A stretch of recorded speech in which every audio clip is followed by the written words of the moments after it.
ನಾನೇನು ಮಾಡಬೇಡ, ನಿನ್ ಕೈ ಮುಗಿತೀನಿ, ಏನೋ ಮಾಡಬೇಡ.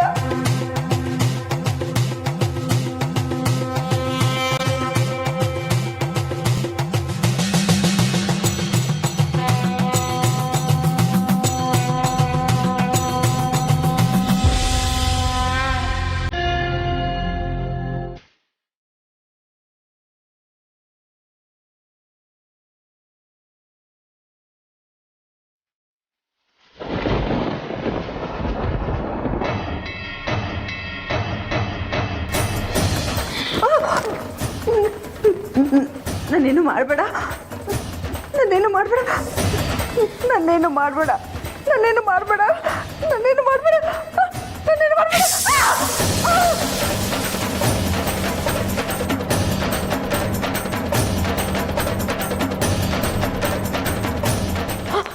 ಅಜ್ಜಿ, ಅಜ್ಜಿ,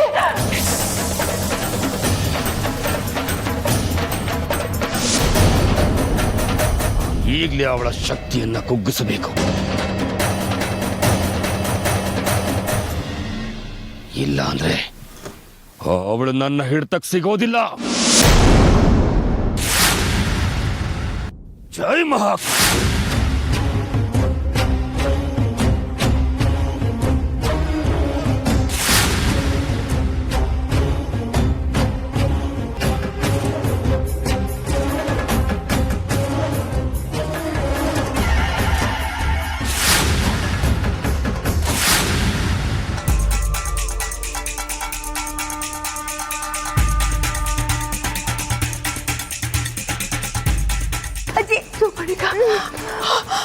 ನಾಗಿನಿ ನನ್ನ ಮೇಲೆ ಪ್ರಹಾರ ಮಾಡ್ಬಿಟ್ಲು. ನಿನ್ ಮೇಲೆ ಮಾಡಿದ್ಲ? ಹೌದಜ್ಜಿ. ನಾವು ಸಾಯ್ಬಾರ್ದು, ನಾವು ಬದುಕಬೇಕು ಅಂದ್ರೆ ನಾವೀಗಲೇ ಆಶ್ರಮಕ್ಕೆ ಹೋಗ್ಬೇಕು. ಶಾಸ್ತ್ರಿಗಳೊಬ್ಬರೇ ನಮ್ಮನ್ನ ರಕ್ಷಣೆ ಮಾಡಕ್ ಸಾಧ್ಯ. ಅಜ್ಜಿ, ನಾನು ಸಾಯೋದಕ್ಕೆ ಇಷ್ಟ ಇಲ್ಲ ಅಜ್ಜಿ, ನಾನು ಬದುಕಬೇಕು. ಅದಕ್ಕೋಸ್ಕರ ನೀವು ಹೇಗೆ ಹೇಳ್ತೀರಾ ನಾನು ಹಾಗೆ ಕೇಳ್ತೀನಿ ಅಜ್ಜಿ. ಈಗಲೇ ಶಾಸ್ತ್ರಿಗಳ ಹತ್ರ ಹೋಗೋಣ, ಅವ್ರು ನಮ್ಮ ರಕ್ಷಣೆ ಮಾಡ್ತಾರೆ. ಹೋಗೋಣ ಅಜ್ಜಿ. ನಾನು ನಾಗಿಣಿ ಮೇಲೆ ಮಾಡಿರೋ ಮಂತ್ರದ ಪ್ರಭಾವ ಕೇವಲ 10 ನಿಮಿಷ ಮಾತ್ರ ಇರುತ್ತೆ. ಅಷ್ಟರಲ್ಲಿ ಅವಳನ್ನ ವಶಪಡಿಸ್ಕೋಬೇಕು.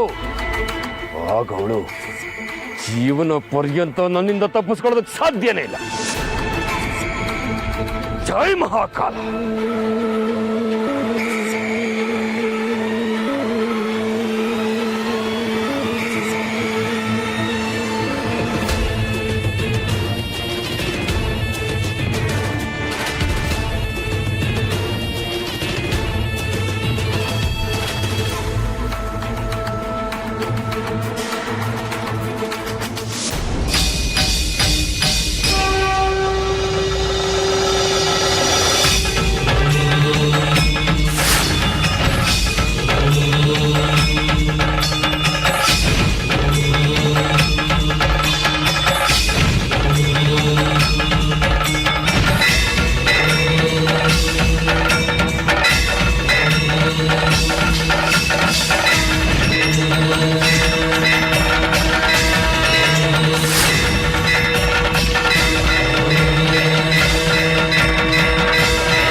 ಶಾಸ್ತ್ರಿಗಳೇ, ಶಾಸ್ತ್ರಿಗಳೇ, ಕಾಪಾಡಿ. ಅಮ್ಮ, ಶಾಸ್ತ್ರಿಗಳೇ, ಕಾಪಾಡಿ ಶಾಸ್ತ್ರಿಗಳೇ, ಶಾಸ್ತ್ರಿಗಳೇ, ಶಾಸ್ತ್ರಿಗಳೇ, ಶಾಸ್ತ್ರಿಗಳೇ, ಶಾಸ್ತ್ರಿಗಳೇ.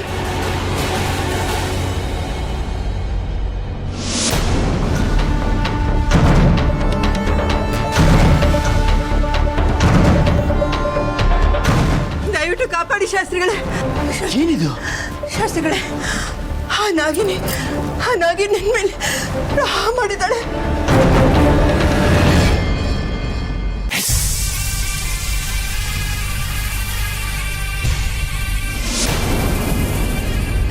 ನನಗೆ ನೀವು ಬಿಟ್ರೆ ಬೇರೆ ಯಾರು ಇಲ್ಲ. ದಯವಿಟ್ಟು ನನ್ನ ಕಾಪಾಡಿ ಶಾಸ್ತ್ರಿಗಳೇ. ಏನಾಗಬಾರ್ದು ಅಂತ ಅನ್ಕೊಂಡಿದ್ನೋ ಅದೇ ಆಗಿ ಹೋಗಿದೆ. ನಿಮ್ಮನ್ನು ಕೈ ಮುಗಿತೀನಿ, ದಯವಿಟ್ಟು ನನ್ನ ಉಳಿಸಿ ಶಾಸ್ತ್ರಿಗಳೇ. ನಿಮ್ಮನ್ನು ಉಳಿಸೋದು ನನ್ನ ಕೈನಲ್ಲಿಲ್ಲ ತಾಯಿ. ನಾನು ಪ್ರಾಣ ಕಳ್ಕೊಳ್ಳೋದು ನಿಶ್ಚಿತನ? ಹಾಗಲ್ಲ ತಾಯಿ, ನಿಮ್ಮ ಮೈನಲ್ಲಿರುವ ವಿಷವನ್ನ ಆ ನಾಗಿಣಿಯೇ ಬಂದು ತನ್ನ ಶಕ್ತಿಯಿಂದ ಮರಳಿ ಪಡಿಬೇಕು. ಅದು ಬಿಟ್ರೆ ಬೇರೆ ಮಾರ್ಗನೇ ಇಲ್ಲ. ದಯವಿಟ್ಟು ಹಾಗೆ ಹೇಳ್ಬೇಡಿ ಶಾಸ್ತ್ರಿಗಳೇ. ನಿಮ್ಮ ಆಶ್ರಮದ ಬಾಗ್ಲಿಗೆ ಬಂದಿದ್ದೀನಿ. ಅಪಮೃತ್ಯು ನನಗೆ ಇಷ್ಟ ಇಲ್ಲ. ನನ್ನ ಪ್ರಾಣ ಉಳಿಸಿ, ನೀವು ಕಾಲಿಗೆ ಬಿದ್ದು ಕೇಳ್ಕೊತೀನಿ ಶಾಸ್ತ್ರಿಗಳೇ, ನನ್ನ ಪ್ರಾಣ ಉಳಿಸಿ, ನನ್ನ ಪ್ರಾಣ.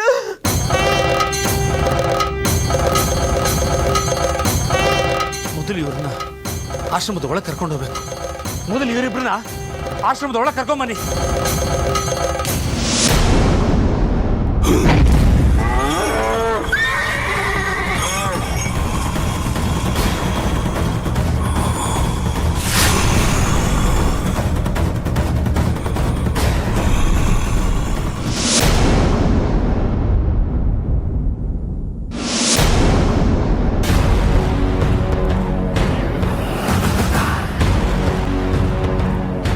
ಜೈ ಮಹಾಕಾಲ. ಕೊನೆಗೂ ನಿಮ್ಮನ್ನ ಬಿಡ್ಲಿಲ್ಲ ತಾಯಿ ಆ ನಾಗಿನಿ. ನೀವು ಅವಳಿಗೆ ಪ್ರೀತಿ, ಪ್ರೇಮ, ವಾತ್ಸಲ್ಯ ಎಲ್ಲ ಕೊಟ್ರಿ. ಆದ್ರೆ ಅವಳು ನಿಮಗೆ ಕೋಲಾಹಲ ಕೊಟ್ಬಿಟ್ಲು. ಇಷ್ಟು ದಿನ ನಿಮ್ಮಗಳ ಜೊತೆ ಇದ್ರೂ ತನ್ನ ಕುಲದ ಗುಣನ ಮರೆಯೋದಕ್ಕೆ ಹೇಗ್ ಸಾಧ್ಯ? ಜೈ ಮಹಾಕಾಲ.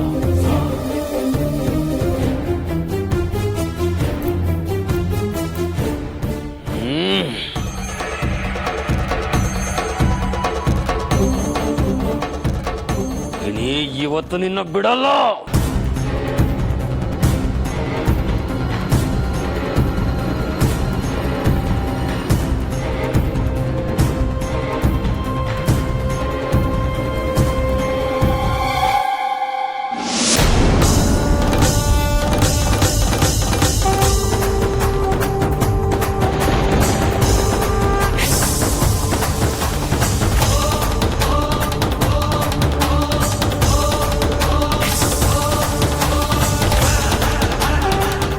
ಶಾಸ್ತ್ರಿಗಳೇ, ನಾನು ಒಳಗಡೆ ಹೋಗ್ಬೇಕು.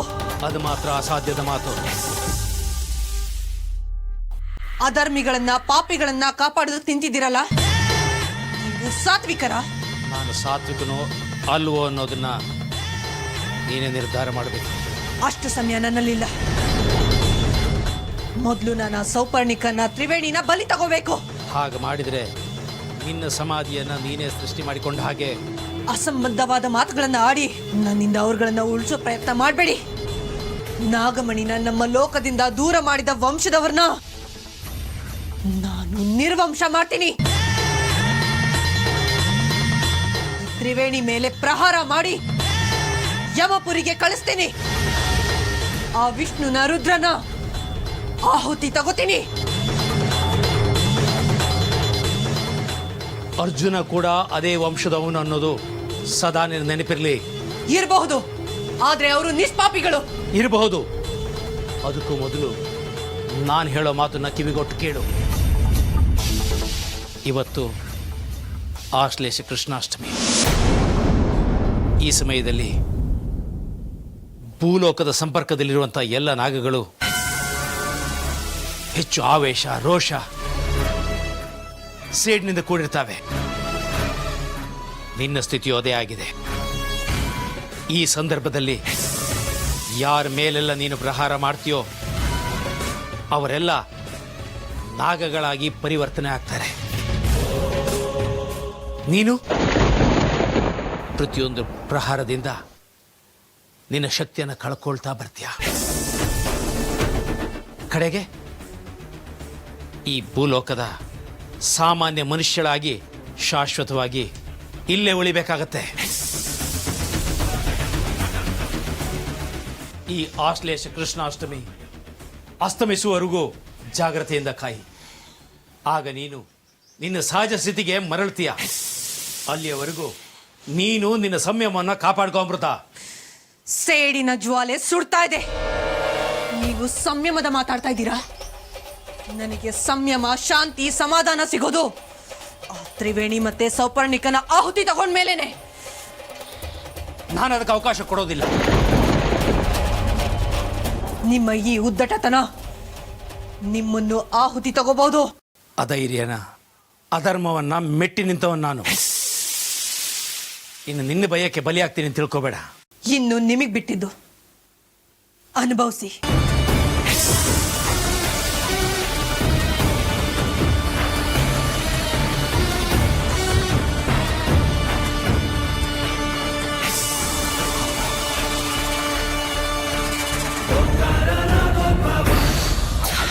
ಅನುಭವಿಸಿ.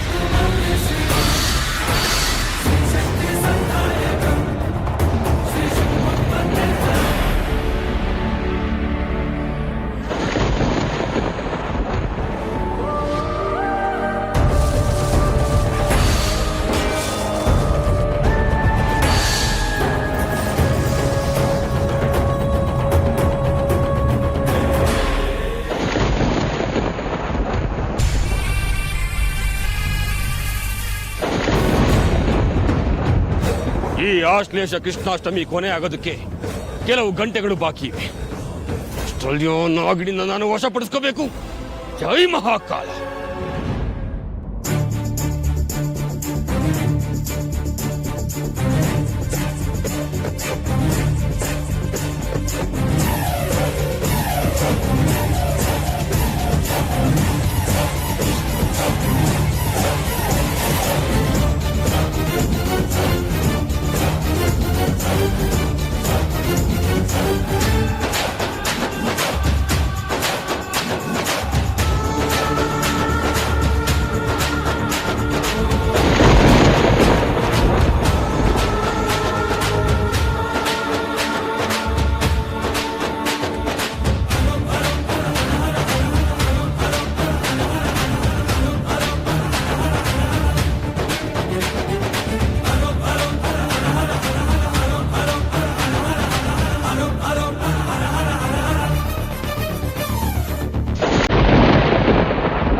ಶಾಸ್ತ್ರಿಗಳೇ, ದಯವಿಟ್ಟು ನನ್ನನ್ನು ಕ್ಷಮಿಸ್ಬಿಡಿ. ನಾನೇನ್ ಮಾಡ್ತೆ ಅನ್ನೋದು ಆ ಕ್ಷಣಕ್ಕೆ ನನಗೆ ತಿಳಿಲೇ ಇಲ್ಲ. ಇವತ್ತು ಯಾಕೋ ನನ್ನ ಮನಸ್ಸು ನನ್ನ ಹಿಡಿತದಲ್ಲೇ ಇಲ್ಲ. ಅದಕ್ಕೆ ನಿಖರವಾದ ಕಾರಣ ಏನು ಅಂತ ಸಹ ನನಗೆ ಸರಿಯಾಗಿ ಗೊತ್ತಾಗ್ತಾ ಇಲ್ಲ. ಆಶ್ಲೇಷ ಕೃಷ್ಣಾಷ್ಟಮಿಯ ಪ್ರಭಾವದಿಂದ ನಿನ್ನ ಮನಸ್ಸು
ಅಮೃತ, ನೀನು ಮಂಡಲದ ಮುಂದೆ ಕುಳಿತುಕೋ. ನಾನು ನಿನಗೆ ಹೇಳಿಕೊಡುವ ಮನೋಚಂದ್ರಿಕಾ ನಾಗಶಾಂತಿ ಮಂತ್ರವನ್ನು 11,000 ಸಲ ಜಪಿಸಬೇಕು. ಸರಿ ಗುರುಗಳೇ.